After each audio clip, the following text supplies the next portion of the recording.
All right, so I've been exploring post-war, post-conflict, whatever you want to call it, policy and peace-building work in Liberia since 2009. And I have more questions than I have answers. I have some in terms of ethics and subjectivity and normative frames, and what normative frames get the attention and the money and what normative frames don't. And so I'm going to just do a little exploration verbally about that.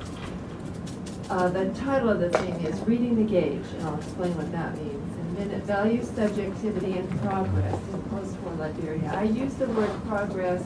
I don't like that word. It's value laden, and I use it specifically because it's value laden, and I'll talk about that. In 2012, I took 3 intrepid students, 2 masters and 1 undergrad student, to Liberia we called it a Liberia field study, and we worked with different agencies, and it was almost like doing dissertation research, meet and greets, walking into places and saying, hey, here we are. And one always goes to the embassy in these exercises because one feels compelled, and it's politic and courtesy.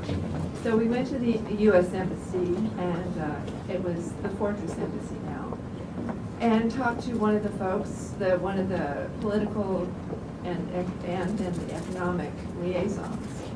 And the students had been wondering why there was some road construction in Monrovia, and the students had wondered why Chinese workers were building these roads. And there's a 85–90% unemployment rate pretty much in Monrovia and throughout the country, so what was up with that? And they asked that question. And the economic and political people did not miss a beat, and they said, you know, they can't read the gauge. And we said, actually I didn't say, the student said, what gauge? The gauge on the cement mixer. There's these big, it's not like in the wheelbarrow like it used to be, it's these big machines, and they can't read the gauge. And they don't have, not only that, but they don't have the job skills. They don't know, they don't come on time. They're just, they're lazy, they're just not really good workers. So the students have their mouths, and they try to be polite, and we talked about it at length for the rest of the field experience, which was an odd thing for them to say, but I could just imagine typical from a certain U.S. mindset. We went to an international INGO, international organization, non-governmental, and we're talking to this was an African man, not a Liberian, but an African. And we were talking about doing some projects, going out into the center of the country and meeting with some youth groups and this and that. And the students again brought up the road work. They asked him the same thing, and he said, they can't read the gauge. Gosh, we heard that before. We didn't say that. What do you mean? Well, they don't know how to read. True. The war lasted almost 20 years, and the education system was one of the first things that went. And a great percentage of the population can't read. You can't teach them to read the gauge. Well, they're really not responsible. You give them a job and they don't get there on time. And we need people to be on time. The reason I'm going on about this is what that said to me was that that's the construction of a local that is made by someone that's not a local, that's made by somebody in a position of power and authority that has a normative frame of we need to get this progress going. We need to get this road built, we need to get whatever it is done. And these people just can't quite do it. They're just not able. Which, imagine if you were a local wanting a job and they said to you, you can't read the gauge and you can't learn to read the gauge and we're not going to give you the opportunity to read the gauge. And this is a peace building. This is a post-conflict peace building project that's now in the development phase with the idea of sustainable peace down the road. So I asked you, my thought was, there's something wrong big time with this. There's something ethically, and I could even say morally wrong with that, particularly given the 20 years of war that led up to the post-conflict peace building. So, with that said, there's often a neoliberal agenda that gets written into any peace accord. Free markets, individual freedom, guaranteed by the state and the free market system. So, all right, I would say that perhaps, I would argue that neither the government nor the free market system is allowing individual growth and prosperity for the local librarians. It's not part of the agenda. There are given jobs as, local day laborers and that kind of thing. So it starts up the whole piece, and that's been a process I've seen happen more and more and more since I started in Liberia in 2009. So we're building peace, but we're not going to use local labor. We're going to use imported labor because they know how to do it. Local labor who's separated from the population, local labor who's separated from local librarians, don't even think they live by them. They have it all place. It's sort of like the professional development folks who they live in their own complex.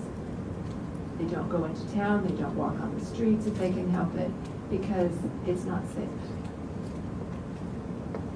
So this paints a picture of the locals as incompetent, dangerous, not able to be taught, not able to learn, and not having any knowledge that's worth having. I would argue that this is not how we build peace. This is not how we have an ethical frame for how we engage with people in other places. That would be my argument. I suppose the counter argument to that would be, well, we have to get this project done. We have to progress. We progress in certain ways. Now take you to Robertsport, which is about 2.5, 3 or 4 hours, depending on if it's rained or not, outside of town, outside of Monrovia, where the Sim Darby multinational and transnational agricultural business is one of the things they plant, particularly in Liberia, is palm plants. It's for biofuels, not for palm oil. Liberians cook with palm oil, but this is not for palm oil for that purpose. And in 2011, we drove way out there to work with some community folks, way the heck out there. And on our way out, we saw some of the signs, Sim Darby signs, and there was a little bit of cutting down of trees and bush and this and that. What we saw, however, were bulldozers. I had never seen a bulldozer in Liberia or in Sierra Leone ever. So they clear cut the land with machinery, which is unheard of. Most of the local rural area folks do subsistence agriculture. They use swid, they do the slash and burn, and the rest of it is done with hand tools. It takes a long time, and that's just how it's been done since the beginning of time, for all we know. That's not progress. That's not modern. And so the land has been taken over by, the government does this in behalf of the state, allows rents to be paid for very little money per acre per year, and land has been taken from local people whose families have headed for generations. Now that is progress. We'll have these big plantations, and this will create jobs. Except, like in town, the locals aren't hired for these particular, any sort of processing jobs because they can't read the gauge. And they can't be taught to read the gauge. So they are paid casual labor fees of $5 a day. A rubber tapper makes $7 a day. They usually work 6 days a week, sometimes 7. A ministerial level person makes $20,000 US a month. A person working $5 a day, 6 days a week, makes $1,820 a year. That's like the US, the 1%. So that's the kind of discrepancy that this peace building agenda is often is putting in place, and the people know it. They know how much the ministerial people make. People in the middle of nowhere, you think, how do they know? They know. Now, to me, that's unethical. Just, and from a normative frame, there's the normative frame from the international normative frame. We need to build peace in this certain neoliberal way and have this free market system, and that's a value. And then there's the value of the people who were displaced on their land. Now, the land in Liberia is the home of the ancestors. For one thing, their ancestors are buried there. Families have had that land traditionally. It's not, there's really no bills of sale or anything like that, which is part of the problem. For hundreds, maybe even, villages have been around for 2,000 years in some cases, as far as they can track it. They're in the forests are not only important for agriculture and for sustainability in life, they're also the place where traditional practices happen, where spiritual gifts are given, where coming of age rites are done. So in some ways, the progress, when you cut that forest down and leave it, the reddish earth, you've removed all of that from the ability for these people to practice that. So there are, in a way, it's a sort of, I don't think that's the reason they do it, but that is perhaps seen as a benefit. So they'll get modern. They won't do these practices which, there was some human rights discussion last time, and some of the practices could involve what we could consider human rights abuses, or certainly undesirable practices that could cause harm in the long run, particularly to women. In talking to people in the rural areas, which is where I go and where I talk to people,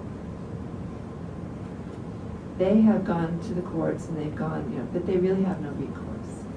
And if they go to the capital city and cause a fuss, the president says, more or less, that they are jeopardizing the security of the state, and they're jeopardizing sustainable peace in Liberia.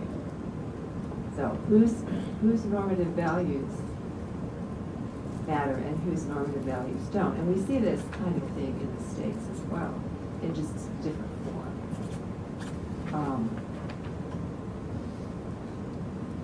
So I'm proposing that the way that sometimes peace, whatever that is, meaning not civil war, I guess, or not war as it was before, is getting constituted, is at the remarginalization or the solidified marginalization of most of the country, which is why the war happened in the first place. And it's, so that's still going on. We met some young people in Charles Taylor's, not the Charles Taylor that Mark was talking about, the other Charles Taylor. He was telling Charles Taylor, I thought, what? And I remembered, though, there's that other one.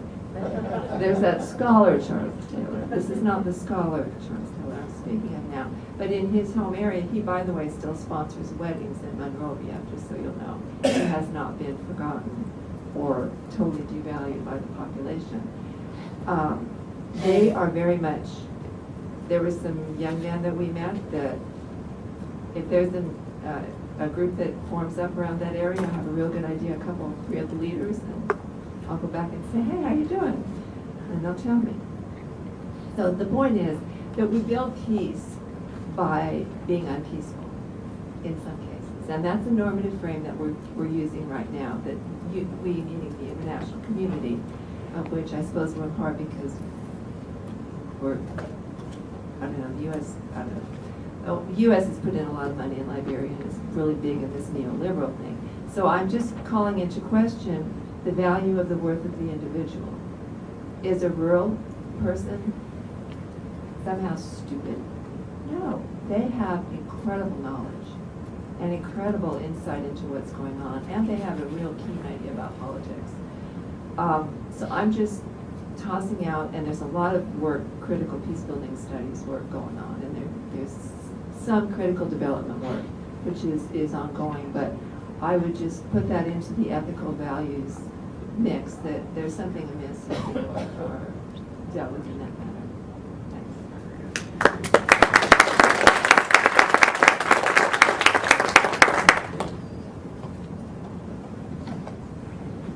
Thank you, Patricia. We've definitely shifted into the political here now, so I just want to take just a quick second.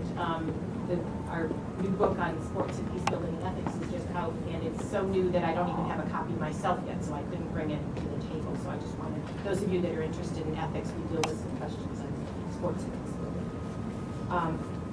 Linda, can you bring the mic a little closer?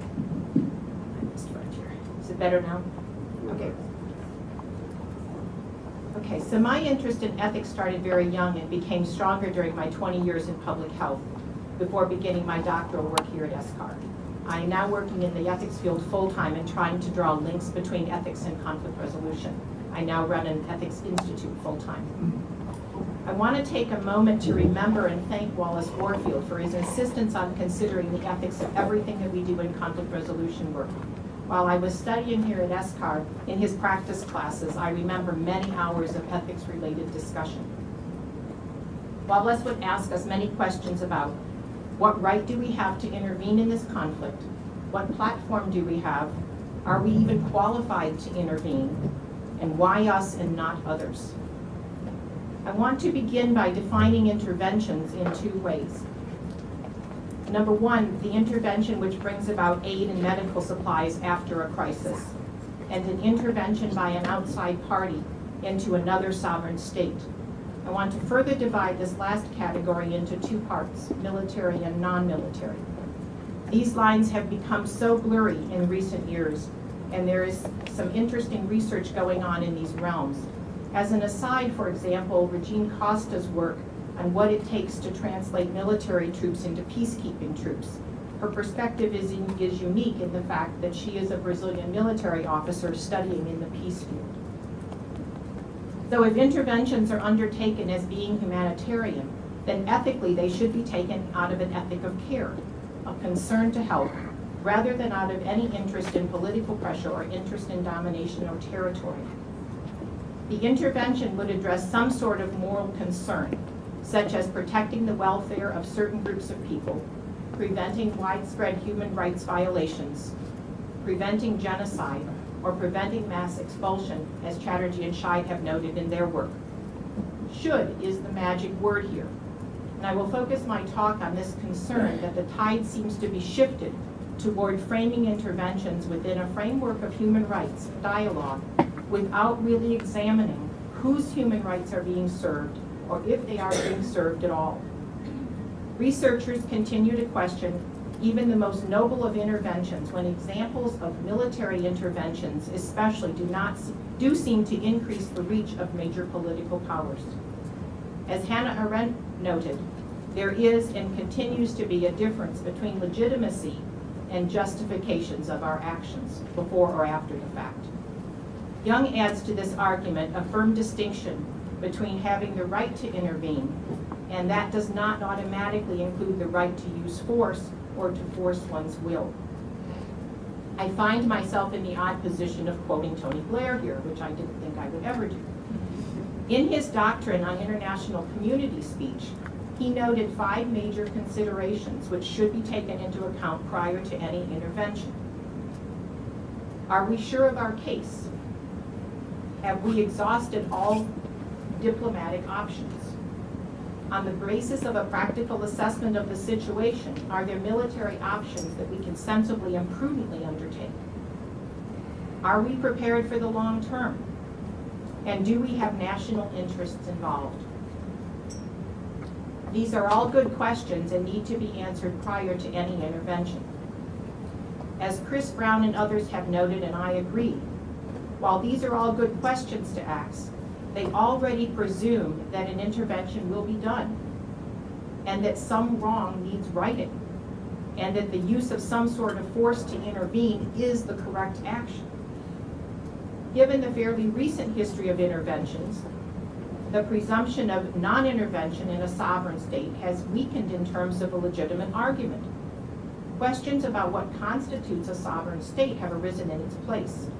As Hoffman noted, there has been a shift in the thinking away from unfettered sovereignty. In the case of a secessionist movement, for example, many questions still remain as to the right to intervene and to be protected during and after the initial intervention. As Chatterjee and Scheid have noted, a state sovereignty status should not protect it in the case of gross human rights violations.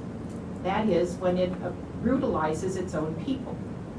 But they go on to note that serious questions should be asked of any plans for any type of intervention. Who should undertake it? Who should authorize it? Should the concept of state sovereignty be adjusted in our minds? Are the rights and duties of the states that are in a position to undertake the intervention?